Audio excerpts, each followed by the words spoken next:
అందరికీ నమస్కారం. రాజకీయాల్లో యువ సంచలనంగా ఎదిగిన వ్యక్తి ముప్పవరపు వీరయ్య చౌదరి. రాజకీయాల్లో తనకంటూ చిన్న వయసులోనే ఒక సుస్థిర స్థానం ఏర్పరచుకున్నటువంటి వ్యక్తి. ఆయన హత్య తెలుగుదేశం పార్టీనే కలవరపెట్టింది. ప్రత్యేకించి అమ్మనబ్రోలు, నాగులుపులపాడు మండలం ప్రజలకు కూడా మరి ఆయన సేవా కార్యక్రమాల ద్వారా కూడా నాగులుపులపాడు మండలంలోని కొన్ని గ్రామాల్లో మరి అమ్మనబ్రోలు, చౌటపల్లి ఆయా గ్రామాల్లో కూడా ఆయనకంటూ ఒక ప్రత్యేకమైనటువంటి గుర్తింపు ఉన్నటువంటి గ్రామాలు. వీరయ్య చౌదరి గారి మరణం తెలుగుదేశం పార్టీకి కోలుకోలేని దెబ్బ నాగులుపులపాడు మండలంలో తగిలింది. అయితే అప్పట్లోనే సీఎం చంద్రబాబు నాయుడు గారు, మంత్రి నారా లోకేష్ బాబు వారి ఇరువురు కూడా వీరయ్య చౌదరి కుటుంబాన్ని సందర్శించడం జరిగింది. అప్పట్లోనే నారా చంద్రబాబు నాయుడు గారు, లోకేష్ గారు వీరయ్య చౌదరి భార్య సుచిత్ర వీరయ్య చౌదరికి తెలుగుదేశం పార్టీ అన్ని విధాలుగా కూడా మరి వీరయ్య చౌదరి కుటుంబానికి అండగా ఉంటామని మరి భరోసా కల్పించినటువంటి పరిస్థితులు గతంలో చూసాం. సో వాటిని నిజం చేస్తూ ఎక్కడైనా కూడా మాట ఇస్తే ఆ మాటకి కట్టుబడి ఉండేటువంటి వ్యక్తులు మరి నారా చంద్రబాబు నాయుడు గారు, లోకేష్ బాబు గారని మరోసారి సుస్పష్టం చేశారని కూడా మనం తెలియజేసుకోవచ్చు.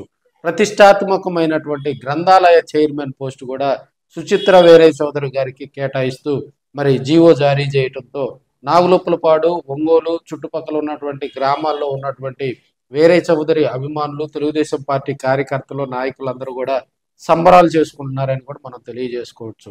వీరయ్య చౌదరి భార్య ఈ మధ్య కాలంలోనే ప్రత్యక్ష రాజకీయాల్లోకి తాను వస్తానని చెప్పటం, మరి అప్పటి నుంచి కూడా తెలుగుదేశం పార్టీలో మరి ఆమెకు ఏదైనా క్రియాశీలక పదవి ఇస్తారు, లేదంటే ఒక నామినేటెడ్ పదవి ఇస్తారని కూడా మరి ఆయా మండలాల్లో, గ్రామాల్లో కూడా జోరుగా చర్చ నడిచినటువంటి అంశం. వీరయ్య చౌదరి గారి మరణాంతరం రాజకీయ వారసులుగా ఎవరు వస్తారని కూడా కొంత ఆయా ప్రాంతాల్లో ఉన్నటువంటి ఆ బెనిఫిషియర్స్ కూడా కొంత ఆందోళన కలిగిన పరిస్థితుల్లో మరి తక్కువ టైంలోనే ఆ వీరయ్య చౌదరి గారి పేరును నిలబెడుతూ మరి రాబోయే రోజుల్లో రాజకీయంగా కూడా ఒదిగి ఉంటూ ముందుకు వస్తున్నటువంటి లీడర్గా కూడా సుచిత్ర వీరయ్య చౌదరి చెప్పుకోవచ్చు. ఆమెకు గ్రంథాలయ సంస్థ చైర్మన్ పదవి రావటంలో లోకల్గా ఉన్నటువంటి స్థానిక ఎమ్మెల్యే బిఎన్ విజయ్ కుమార్ గారి కృషి ప్రత్యేకంగా కూడా చెప్పుకోవాలని మనం తెలియజేసుకోవచ్చు. ఆయన కృషితో గ్రంథాలయ చైర్మన్ పోస్టు సుచిత్ర వీరయ్య చౌదరికి రావటం కూడా తెలుగుదేశం పార్టీలో జెండా మోసినటువంటి కార్యకర్తకు మరి ఇచ్చేటువంటి గౌరవంగా కూడా మనం చెప్పుకోవచ్చు. ఎందుకంటే వీరయ్య చౌదరి గారు ఒక గ్రౌండ్ లెవెల్ నుంచి వచ్చినటువంటి లీడర్, ఒక సర్పంచ్ స్థాయి నుంచి ఎంపీటీసీ, ఎంపీపీగా కూడా ఎదుగుతూ వచ్చినటువంటి వ్యక్తిగా కూడా వీరయ్య చౌదరికి ఒక ప్రత్యేకమైనటువంటి స్థానం ఉంది. సో ఇప్పుడు నామినేటెడే నెక్స్ట్ సుచిత్ర వీరయ్య చౌదరికి మరి ఎమ్మెల్యేగా అవకాశం ఇస్తారా అనేది కూడా కొంత చర్చ అయితే నడుస్తుంది. ఆమె ఎందుకంటే రాబోయే రోజుల్లో కూడా ఒక ప్రకాశం జిల్లాలో ఒక వాయిస్ ఉన్న మహిళగా కూడా ఆమె ఈ మధ్య కాలంలో కొన్ని కార్యక్రమాల్లో మాట్లాడినటువంటి పరిస్థితులు కూడా చూస్తూ ఉన్నాం. సో ఏదైనా కూడా రాబోయే రోజుల్లో ఆమెకు రాజకీయంగా కూడా మరి అంతగా కనెక్ట్ అయ్యారని కూడా ఆ ప్రాంత ప్రజలు మనం తెలియజేసుకోవచ్చు.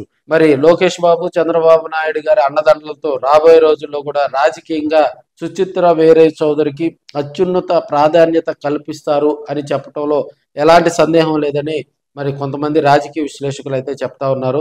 ఇప్పటికే అమ్మనబ్రోలు, నాగులుపులపాడు మండలం, ఒంగోలు చుట్టుపక్కలలో ఉన్నటువంటి కొన్ని ప్రాంతాల ప్రజలు మరి ఆమెకు శుభాకాంక్షలు కూడా తెలియజేస్తున్నారని తెలియజేసుకోవచ్చు. యాక్టివ్గా కూడా పనిచేసే కార్యకర్తల సంఖ్య పెరుగుతుందని, పార్టీ కోసం కష్టపడినటువంటి నాయకులను గుర్తుపెట్టుకొని మరి వారికి పదవులు ఇవ్వటంలో తెలుగుదేశం పార్టీ సక్సెస్ అయిందని కూడా తెలియజేసుకోవచ్చు. ఇది ఆయా ప్రాంత ప్రజలకు కూడా మరి చంద్రబాబు నాయుడు గారు, లోకేష్ గారు ఇచ్చేటువంటి గిఫ్ట్ గా కూడా వారంతా భావిస్తూ ఉన్నారు. మరి ఒక మంచి శుభదినాన గ్రంథాలయ సంస్థ చైర్మన్ గా వీరయ్య చౌదరి భార్య సుచిత్ర వీరయ్య చౌదరి గారు మరి బాధ్యతలు తీసుకుంటారని కూడా